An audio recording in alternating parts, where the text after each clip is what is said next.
अब मेरी बेटी का घर है, मतलब मेरा ही घर है ना। क्या आप भी समधन जी? हाँ हाँ, वो बात भी सही है आपकी। ये तो आप ही का घर है, जब चाहे मुंह उठा के आ जाया कीजिए, कोई दिक्कत नहीं। ये कहानी है त्रिवेणी की, जिसकी बेटी मालविका की शादी अर्जुन से होती है। अर्जुन एक बहुत ही बड़ा बिजनेसमैन होता है और अर्जुन और मालविका को कॉलेज से ही एक दूसरे से प्रेम होता है। अपनी बेटी महलों में ब्याही गई है, इस बात का पूरा फायदा उठाती है त्रिवेणी, क्योंकि त्रिवेणी को पहले से ही चोरी करने की आदत होती है और अब वो अपनी बेटी मालविका के ससुराल में बार बार जाकर चोरियां करना शुरू कर देती है। तो चलिए देखते हैं कि कैसी है इस बिगड़ी हुई माँ की कहानी।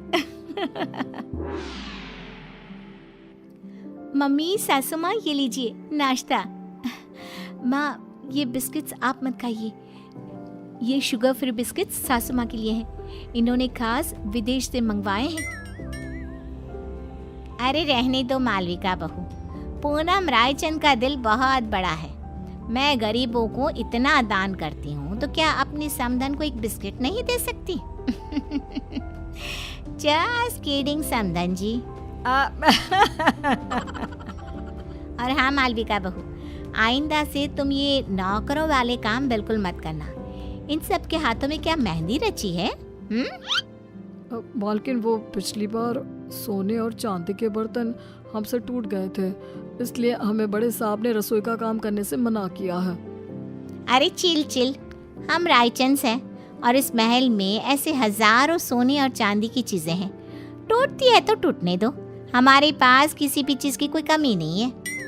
ये सब सुनकर त्रिवेणी के मन में लालच का प्रकोप जाग उठता है और वो मन ही मन पूरे महल को निहारते हुए कहती है, हाय, अब जब ये पूनम रायचंद अपनी जुबान कह रही है, फिर तो इस घर पे भी हाथ साफ करना ही पड़ेगा।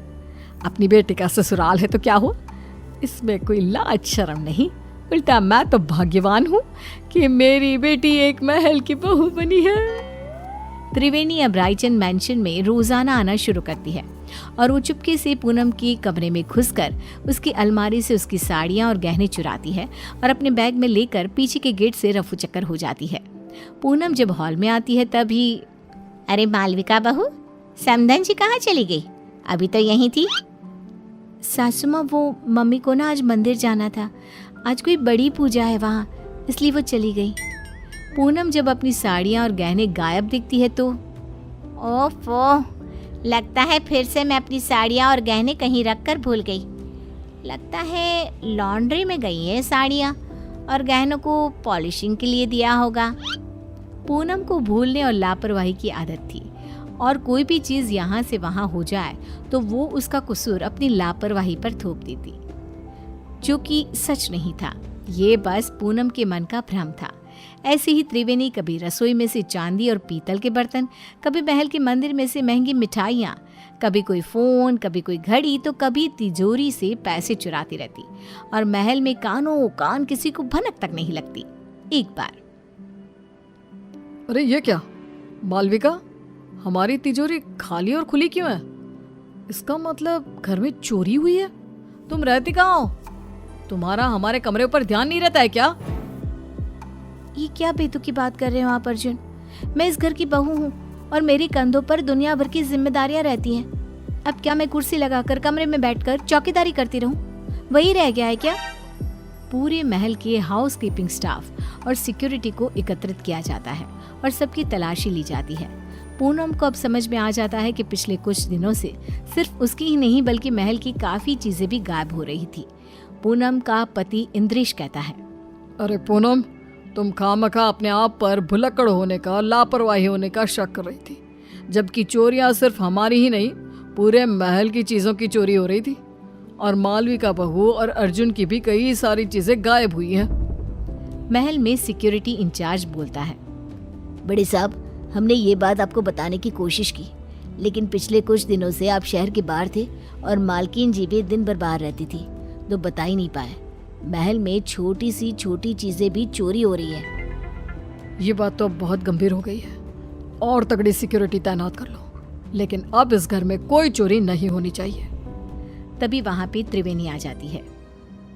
क्या हुआ दामाद जी? और आप सब इतने चिंतित और परेशान से क्यों नजर आ रहे हो? कोई समस्या आन पड़ी है क्या? हाय हाय।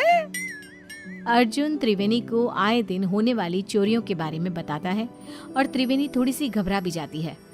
अरे बाप रे बाप, इतनी बड़ी बात! आम सी बात है, हमारे गली मोहल्लों में ना इतनी सारी चोरियां होती है, तो फिर ये तो एक राजमहल ठहरा। चिंता मत कीजिए आप सब, कड़ी सिक्योरिटी कर दीजिए। मतलब क्या? चोर और चौकन्ना हो जाएगा और कम चोरी करेगा। क्या मतलब है आपका समधन जी? हाय हाय, अरे गधेड़ी बेवकूफ त्रिवेणी, ये क्या बोल रही हो? बैल मुझे मार जैसी समस्या खड़ी मत कर त्रिवेणी। समधन जी, किस सोच में डूब गई आप? अब कुछ भी तो नहीं समधन जी, समधी जी, मैं तो बस ये कह रही हूँ कि आप अपना सारा सामान सहज के छुपा के रखिए, इसमें भलाई होगी आपकी। पूनम को त्रिवेणी के इस व्यवहार पर थोड़ा सा शक आ जाता है। त्रिवेणी अब से रायचंद मैंशन में आना जाना कम कर देती है अपने घर में। बस अब अपना अगले कुछ दिनों तक का स्टॉक तो मैं भर लाई हूँ। अब वहाँ रायचंद मैंशन में मामला काफी गर्म है। जब तक वो ठंडा नहीं हो जाता, मैं वहाँ तीज त्योहारों में ही आया जाया करूँगी, क्योंकि अगर मैं वहाँ गई तो चाहे मैं एक चम्मच ही क्यों ना लूँ, उसे भी चोरी करने से अपने आप को रोक नहीं पाऊंगी। क्या करूँ, आदत से मजबूर जो हूँ। और बेवकूफ रायचंद, उन्हें तो पता भी नहीं कि आस्तीन का सांप रोज उनके घर में आकर चोरी करके जाता है। बेचारे जितने माला माल हुए उतने ही कंगाल भी हो गए। महल में एक नौकर पूनम के पास जाकर उससे कहता है, मालकिन, मुझे ना आपको एक बात बतानी है।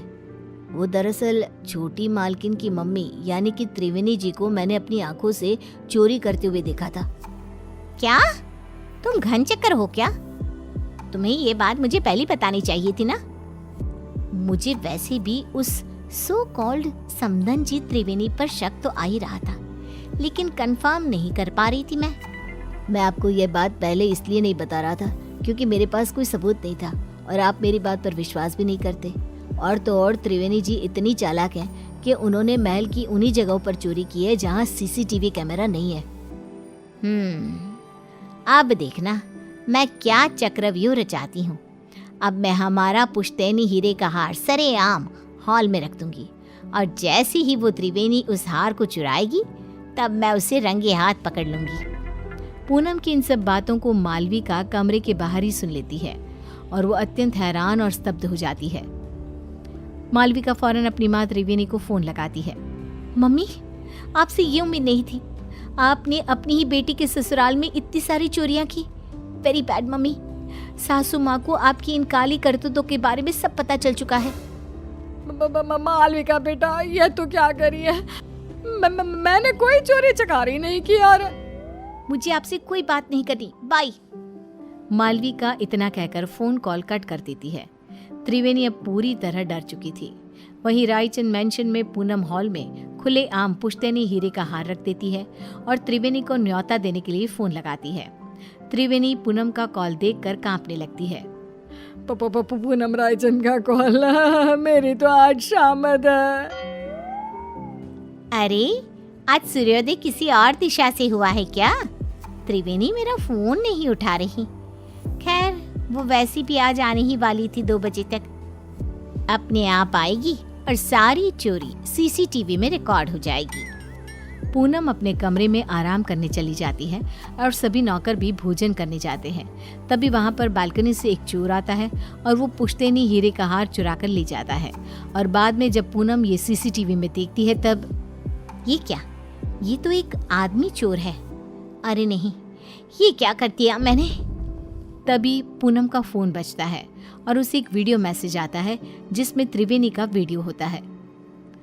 क्यों समधन जी, आपको क्या लगा आप मुझे पकड़ लोगी? लेकिन मैं तो चली 7 समंदर पार। अब आप मुझे कभी पकड़ नहीं पाओगी। मेरी मालविका का ख्याल रखना और अपने सामान का भी। त्रिवेणी, तुम्हारी इतनी हिम्मत! पूनम गुस्से में फ़ोन पटक देती है और वहाँ त्रिवेणी एरोप्लेन में उड़कर सारा चुराया हुआ सामान लेकर रफू चक्कर हो जाती है।